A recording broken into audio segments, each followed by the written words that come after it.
नमस्कार बच्चों, आपके लिए स्वागत है आपके अपने यूट्यूब चैनल सचिन टीच पर। तो बच्चों, इस वीडियो में हम लेकर आ चुके हैं कक्षा 10वीं का विषय विज्ञान का जो वर्कशीट जारी कर दिया गया है आज के दिन 10 सितंबर 2021 का। अध्याय 3 है संश्लेषित रेशे और प्लास्टिक है। जैसा कि आप सभी को पता है कि आपके प्रथम प्रपत्र मूल्यांकन टेस्ट हो चुके हैं, उनके अंक आपको जल्दी ही जारी कर दिए जाएंगे।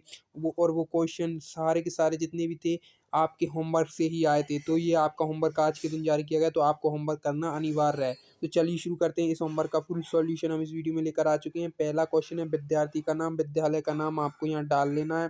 पहला प्रश्न है रिक्त स्थानों की पूर्ति कीजिए। तो प्लास्टिक कितने प्रकार का होता है? तो प्लास्टिक 2 प्रकार का होता है। ठीक है दोस्तों, प्लास्टिक कितने प्रकार का होता है? 2 प्रकार का होता है बच्चों। फिर आता है पॉलीथीन, यह पीवीसी किस प्रकार का प्लास्टिक है? तो दोस्तों ये थर्मोप्लास्टिक है। क्या है? ये थर्मोप्लास्टिक है। थर्मोप्लास्टिक है, ठीक है। थर्मोप्लास्टिक आपको लिखना है बच्चों, थर्मोप्लास्टिक है। इस तरीके से लिखना है, थर्मोप्लास्टिक है।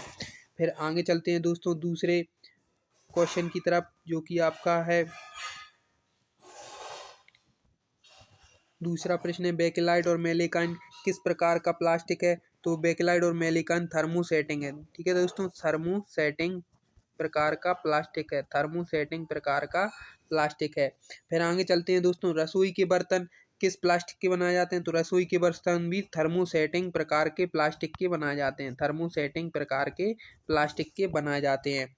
फिर आता है प्लास्टिक के प्रकार के नाम लिखिए। तो प्लास्टिक के 2 प्रकार होते हैं। पहला आपका है थर्मोसेटिंग, ठीक है, थर्मोसेटिंग थर्मोसेटिंग प्लास्टिक, और दूसरा है थर्मोप्लास्टिक, ठीक है, थर्मोप्लास्टिक। ये दोनों आपके प्रकार हैं प्लास्टिक के। थर्मोप्लास्टिक दूसरा प्रकार है, ठीक है बच्चों, थर्मोसेटिंग और थर्मोप्लास्टिक। फिर आगे चलते हैं बच्चों, आपका पहला प्रश्न है थर्मोप्लास्टिक के 2 उदाहरण और 2 गुण लिखिए। तो थर्मोप्लास्टिक के 2 उदाहरण 2 गुण। थर्मोप्लास्टिक वह प्लास्टिक होती है जो गर्म करने पर विभिन्न रूपों में बदल जाती है, जैसे पॉलीथीन, पॉलीप्रोपिलीन और विनाइल क्लोराइड, और इसे दोबारा उपयोग में लाया जा सकता है। फिर आता है थर्मोसेटिंग, और दूसरा क्वेश्चन आपका क्या है? थर्मोसेटिंग प्लास्टिक के 2 उदाहरण लिखिए और 2 गुण लिखिए। तो थर्मोप्लास्टिक के 2 उदाहरण 2 गुण। तो थर्मोप्लास्टिक का तो उदाहरण यूरिया फॉर्मेल्डिहाइड लिख लेना है आपको। और थर्मोसेटिंग वह प्लास्टिक वह प्लास्टिक जो गर्म करने पर सेट हो जाती है और इसे दोबारा उपयोग में नहीं लिया जा सकता, उसे थर्मोसेटिंग कहते हैं। और थर्मोप्लास्टिक आप जानते ही होंगे, जिसे गर्म करने पर विभिन्न रूपों में बदल जाती है और इसे दोबारा रूपों में लिया जा सकता है। इनके उदाहरण भी यहाँ आपको देखने को मिल जाते हैं। फिर आगे चलते हैं बच्चों, आपका अगला क्वेश्चन है प्लास्टिक के 2 गुण बताइए। तो प्लास्टिक के 2 गुण लिखिए।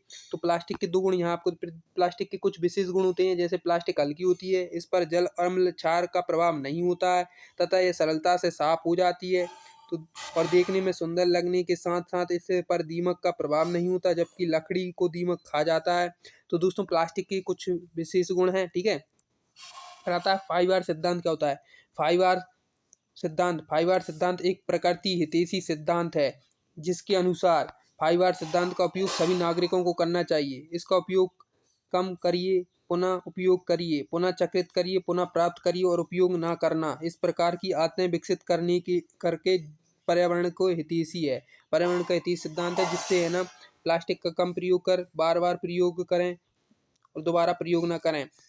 इस तरह का ये सिद्धांत है बच्चों। तो ये आपका कक्षा 8वीं विषय विज्ञान का फुल सॉल्यूशन हमने बता दिया है आपके वर्कशीट का। आशा करता हूँ आपको वीडियो पसंद आई। वीडियो पसंद आई तो वीडियो को लाइक शेयर करना ना भूलें। मिलते हैं अगली वीडियो में। आप सभी का दिन शुभ रहे।